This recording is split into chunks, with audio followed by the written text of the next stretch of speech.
नमस्कार, घटना चक्र बुक वीडियो के इस शैक्षणिक मंच पर आपका स्वागत है। हमारा उद्देश्य है ज्ञान को सरल, स्पष्ट और सुलभ रूप में आप तक पहुंचाना। आइए आरंभ करते हैं अध्ययन और सफलता की इस यात्रा को। बिहार के ग्रेजुएट लेवल कम्पिटिटिव एग्जाम्स में मैथ्स के सवाल अक्सर लोगों को मुश्किल लगते हैं ना? तो चलिए आज कुछ सवालों को उठाते हैं और देखते हैं कि उन्हें हल करने का सबसे आसान, सबसे स्मार्ट तरीका क्या हो सकता है। अच्छा, तो चलिए इस सवाल से शुरुआत करते हैं। 5 अंकों की सबसे छोटी संख्या और 4 अंकों की सबसे बड़ी संख्या का अंतर। सुनने में तो लगता है कि थोड़ी बहुत कैलकुलेशन करनी पड़ेगी, पर क्या वाकई ऐसा है? और इसका जवाब है सिर्फ 1। बिल्कुल। इससे एक बात तो साफ हो जाती है, इन एग्जाम्स में कामयाबी का राज बड़े बड़े सवालों में नहीं, बल्कि नंबर्स के पीछे छिपे सिंपल से लॉजिक को पकड़ने में है। तो आज हम इन सवालों को कुछ हिस्सों में बांटकर देखेंगे। एक सिंपल शुरुआत, फिर नंबरों की बुनियादी समझ, अलजेब्रा वाली सोच और आखिर में कुछ नियम और लॉजिक। तो चलिए सबसे पहले बात करते हैं बुनियादी संख्या ज्ञान की, मतलब नंबर्स की फंडामेंटल अंडरस्टैंडिंग को पक्का करते हैं। अब ये सवाल देखिए, 12 के पहले 5 गुणजों यानी मल्टीपल्स का योग क्या है? अब देखिए, इसे हल करने का एक तो लंबा तरीका है और एक है स्मार्ट तरीका। हमें कौन सा अपनाना है? जाहिर है स्मार्ट वाला। देखिए, हम 12, 24, 36 सबको जोड़ सकते हैं, लेकिन उसमें टाइम लगेगा। स्मार्ट तरीका ये है कि 12 को कॉमन निकाल लो। अंदर क्या बचा? 1 से 5 तक की गिनती। अब 1 से 5 का जोड़ तो 15 होता है, ये तो सबको पता है। बस 12 को 15 से गुणा किया और जवाब आ गया 180। है ना क्विक? गलती की गुंजाइश भी कम। चलिए अब एक और कॉन्सेप्ट पर आते हैं जो इन एग्जाम्स में अक्सर पूछा जाता है। ये है प्लेस वैल्यू, यानी किसी अंक का स्थानीय मान। सवाल ये है कि 3490 में अगर 6 और 9 की जगह बदल दें तो क्या होगा? तो नई संख्या बन गई 3960। बस अब नई संख्या में से पुरानी संख्या को घटा दीजिए, अंतर आया 2970। इसमें क्रूशियल पॉइंट बस ये देखना है कि अंकों की अदला बदली से उनकी वैल्यू में कितना बड़ा फर्क आ जाता है। अच्छा, अब कुछ क्विक फायर सवाल देखते हैं जो सीधे सीधे नंबर सेंस पर आधारित हैं। जैसे 3 अंकों की सबसे छोटी अभाज्य संख्या, वो है 101, या फिर कुछ नंबर्स में से सबसे बड़ी संख्या चुनना। ये तो बस देखकर ही पता चल जाता है। और दिए गए अंकों से सबसे छोटी 5 अंकीय संख्या बनाना, बस 0 को पहले स्थान पर रखने से बचना है। ये सब कोर डेफिनेशंस पर बेस्ड है। तो नंबर सेंस से आगे बढ़ते हैं और देखते हैं कि कैसे अलजेब्रा वाली सोच एक शॉर्टकट की तरह काम कर सकती है। ये एक बहुत ही क्लासिक सवाल है। 2 संख्याएं हैं, उनका जोड़ 20 है और उनका अंतर 8 है, तो उनके वर्गों का अंतर क्या होगा? अब एक तरीका तो ये है कि पहले वो दोनों संख्याएं पता करें, लेकिन रुकिए, एक इससे भी कहीं ज्यादा एलिगेंट रास्ता है। तो सबसे पहले हम दी गई जानकारी से 2 सिंपल इक्वेशंस बना लेते हैं। मान लीजिए संख्याएं हैं x और y, तो x + y = 20 और x - y = 8। अब आता है असली मजा।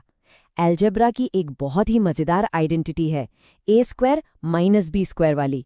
ये कहती है कि a + b को a - b से गुणा करो तो a² - b² मिल जाता है। और यही है हमारा शॉर्टकट।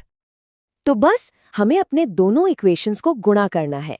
x = y गुणा x - y, मतलब 20 गुणा 8, और ये सीधा सीधा x² - y² के बराबर है। तो जवाब क्या हुआ? 160। कमाल है ना? हमें x और y की वैल्यू निकालने की जरूरत ही नहीं पड़ी, एक ही स्टेप में जवाब आ गया। अच्छा, अगला सवाल इससे भी थोड़ा ज्यादा कॉम्प्लिकेटेड लग सकता है। 3 संख्याओं के वर्गों का योग 138 है और उनके गुणन का योग 131। तो उन संख्याओं का योग क्या है? घबराने की जरूरत नहीं है, क्योंकि इसे खोलने के लिए भी एक चाबी है, एक सही फॉर्मूला।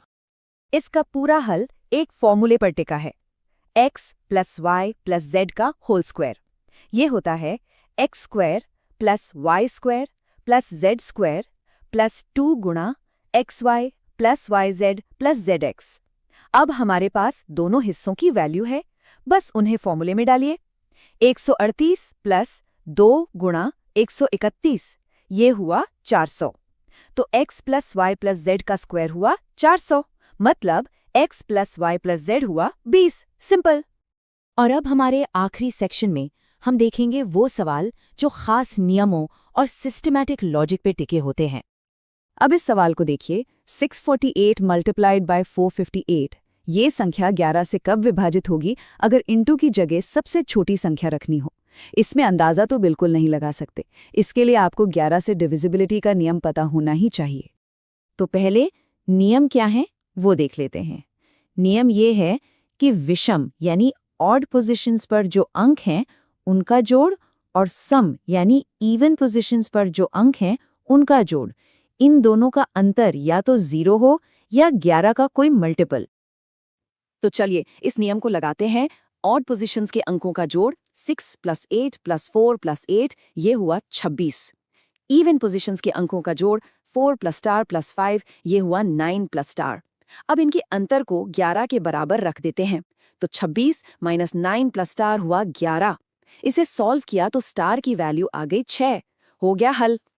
और अब हमारा आखिरी सवाल, ये किसी फॉर्मूले पर नहीं बल्कि सिस्टमैटिक काउंटिंग और ध्यान से काम करने पर आधारित है। सवाल है, 1 से 100 तक गिनती लिखने पर अंक 2 कितनी बार आएगा?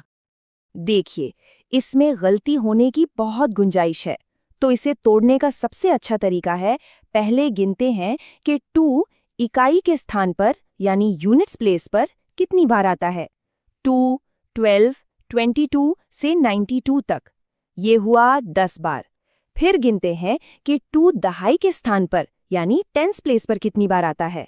20 से लेकर 29 तक, ये भी हुआ 10 बार। तो कुल मिलाकर 2 आया 20 बार। लॉजिक से काम किया तो कोई कंफ्यूजन नहीं। तो हमने जो कुछ भी देखा उसका निचोड़ क्या है? यही कि हर सवाल के लिए खास स्ट्रैटेजी होती है।